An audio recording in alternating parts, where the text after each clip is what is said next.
Washington Huskies are going to be on the road, play the national championship game a year ago to take on Indiana. Who's your coach? Who's your coach? Curt Cignetti will be with us. Who's your daddy? Who's your daughter? Mackenzie. Love you, girl. How about Elsie? Can you imagine? I just saw team buses go by.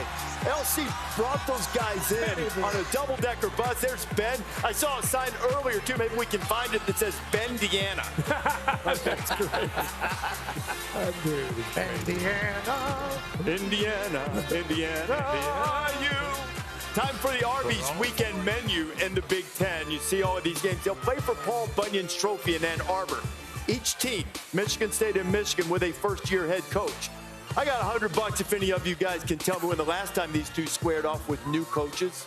Same year. I bet you Nick Saban was one of the new coaches. There's one of them. So that's going to give you the answer. Lloyd Carr. Lloyd Carr's first year. Yeah, exactly. After that, too. Yeah, but the headline game tonight and the tricky one with Penn State having Ohio State coming in next week, Nittany Lions going to Wisconsin. Penn State, James Franklin coming off a bye. You'd think it's a good time to get healthy and get right coming off that USC game. He's 5-6 coming off a bye since he's been at Penn State. Go back to that SC game. They got down. They started slow, down 17-3, 20-6 at half. Cannot do that at Camp Randall. Wisconsin's starting to play a lot better, starting to be able to run the football. To me, this whole game is about Penn State's ability to stop that run game and get Wisconsin into obvious passing situations. That's when Abdul Carter can just turn it loose and get after it. But they got to match up physically up front. Yeah, and I think this is a little bit of a trap game for Penn State because it's a tough place to play at Wisconsin. And Wisconsin's defense have been playing really well, especially getting off the field on third down. The quarterback, I think that Penn State has to stop the run and make Wisconsin's quarterback win the game. He's a really efficient player, Braden Locke, and he's played very well for him. But make him win the game. Yeah, See so if he it's can win the game. 3rd and 7s, 3rd and 8s. That's when they can really make a difference. And they got Ohio State next week. Right. They got to lock in on Madison. They just need to pound the rock. Speaking of Ohio State, they're coming off a bye to play a Nebraska team that, these guys just ran right through them a week ago. I think Ohio State had a chance to fix some things that they noticed in the Oregon game. I think they're going to be excited. It's not a game where they're overlooking Nebraska, looking towards the Penn State game. It's a mature team. I think that this is going to be a huge win for Ohio State going into the Penn State game. Yeah, if you're a Coach Rule coming off of what happened here in Bloomington, you hadn't given up a rush touchdown yet, and then Indiana does what it does to you.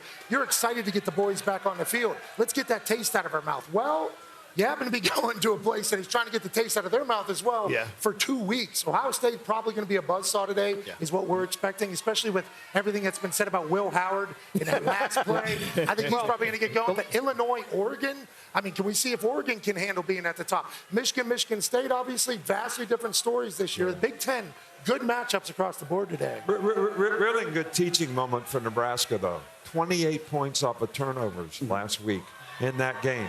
So if they can fix those things, maybe they could be a lot more competitive against Ohio State. Remember, Ohio State left tackle Josh Simmons out. Yeah. And they have concerns. Nebraska can get after the quarterback, so we'll see what they come up Ohio with. State's won 44 in a row against unranked opponents. You got a little Aflac trivia question for us, Steve? Yes, I do. Aflac trivia question of the day. Name the last team 6-0 or better to lose to Wisconsin. A lot of people do that. Yeah. I'll give you the year. We did. What do you got? What year? Western Michigan 2017 Cotton Bowl. Western Michigan head coach. Wow. PJ Fleck. PJ Fleck. Oh, that's when he was creating the. He was making traditions up there at West. He was rowing the boat. That's where the boat got started. I'm really proud of you guys because as PJ will teach you, this is rowing, that's paddling. You paddle, you just go in circles. Not a canoe. No, we're rowing. Rowing the boat. Rowing the boat. Row the boat. Or you could just win, which is what Curt Cignetti in Indiana has done. Off to a 7-0 start. They can match the best start in school history today. Cignetti joins us here, I'm sure. Hey, he's heard this a lot. When you Google him, you find out a lot about this guy. He has won he has won everywhere he has been. 126-35. That's pretty good as a head coach. Coach of the year in the Sun Belt, runner-up at the FCS level, and was part of Nick Saban's national championship staff, the first national championship at Alabama in 2009. Curt, it is great to have you with us. Always a pleasure to see you. What you guys have done here is remarkable. We saw Drew Schaus, and we've seen the reaction that Lee Corso has had from his former players here. You have a moment in your family when LC reached out to your family when you were a younger man that's kind of stuck with you, haven't you? Yeah, my dad overcame cancer my senior year of high school, was given his last rites twice. Lee sent a holy cross that in the letter he said had special healing powers, and that sat on top of his dresser the whole time from surgery through his recovery, and he beat cancer and lived 43 more years. So Coach Corso's always really had a special place in the Cignetti family's heart. Oh, yeah. I was on that staff when your dad was sick. I have a question for you. What?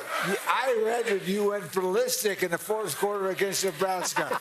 What the hell was that about? I learned from the best. No doubt. Whoa. You never want to let up, right? You always want to coach for the next game. Yeah, when I was getting my ass ripped in the fourth quarter, I couldn't figure it out. Now I got it figured out. You got it figured out, yeah. Well, I'm going to tell you, this guy was always confident. You know, we're sitting in the staff meeting after the 2009, and Kent State job's open. It's not a very good job. Nobody wants it. They call me and ask me, you know, is anybody on your staff interested? So I say in the staff meetings, anybody want the Kent State job? First guy put his hand up right there. He's always confident. And I think that confidence has helped him be successful everywhere he's been, because that rubs off on everybody. Just like the culture in this place has completely changed because of this guy's attitude. Now, speaking of that culture, Coach, since I live up the road, I've gotten a chance to really feel the Cignetti experience, okay? From day one, we actually have video of you addressing these Hoosier students for the first time at a basketball game. Listen to this message that he sent to the students the first time he spoke. Super fired up about this opportunity.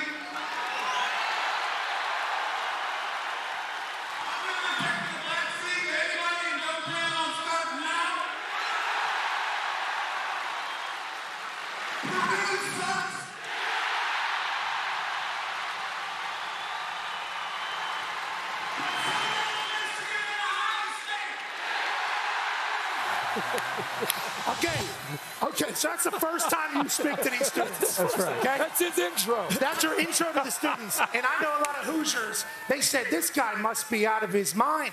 Then you go on and go undefeated. Then you sell out this stadium for the first time in its history, 52,000 plus. You've sent emails and letters to these students. What is your relationship like with the student body, and how do you feel about kind of birthing a football community down here in Bloomington? Well, you know, they got 50,000 towels in the stadium, white towels.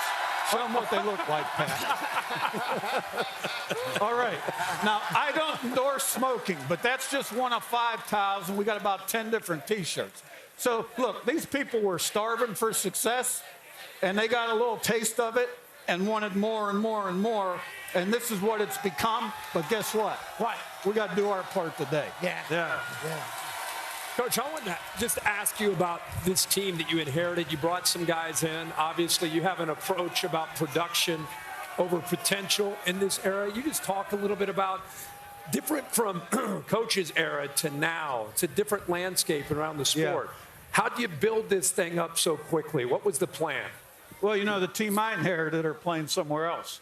Yeah. I mean, my first day on the job, we had 10 offensive starters in the transfer portal, half our defense. So, you know, you're hiring a staff, doing a lot of stuff. 3 weeks later, we got 22 transfers. They were all 2, 3-year starters, right? And I really felt in my heart like we had flipped the culture. And that's where the Google Me comment came from. It was the end of the press conference. It had been a long month. And I'd answered that question 15 times. So finally, I decided to simplify it, right? Keep it simple. Yeah. So the culture change started in January, went through spring ball, summer, fall camp. But you got to put it on the field, right? So the JMU guys were key. When I told, it was a very quick process. In 3 days, I'd accepted the job. I told the team. Never did it enter my mind that any of these guys might follow. But listening to their interviews, they knew right when I told them, and they started jumping in the portal. those guys facilitated the culture change because they knew how the program was run. But all these guys we brought in, high-character guys that had production year in, year out. The guys who stayed had a chip on their shoulder, had the right stuff. And I knew we really had a shot. Looking at the schedule, I knew and for whatever reason, all my teams in the first year have had big turnarounds. Yeah, some reason. So, some I have reason. no idea why. But anyway, but these guys are older. They understand that that's old news, and next week's news is going to be based on what happens today. Yeah. Hey, Coach, as a former wide receiver, I heard that you have a unconventional method or process in testing out gloves that your receivers may have to wear in case the weather gets a little wet and a little rainy. Can you walk us through that process, Coach? Yeah, I'm not quite exactly. I think, when I worked for some people way back, and I can't really remember now, when it rained, you didn't wear gloves, right? Okay, and then, you get a little older. Yeah. Technology changes. You don't realize guys can wear gloves in the wetness. I don't make an issue of it anymore. Right. All I know is this. We've had 2,000-yard receivers on the same team in the last 3 years. Okay. And just about every game, we have 10 different guys touch the ball. Mm-hmm. Running back or receiver, we spread it around. Yeah. They can do whatever they want as long as they play fast, block downfield, and catch the ball.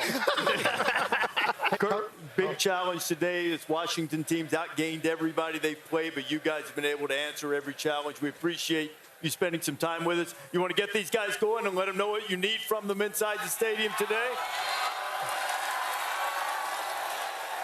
Loud and proud. All right. Go YU on 3 over and over again. 1, 2, 3. Go YU. Go YU. Go YU. Go YU. I got work to do.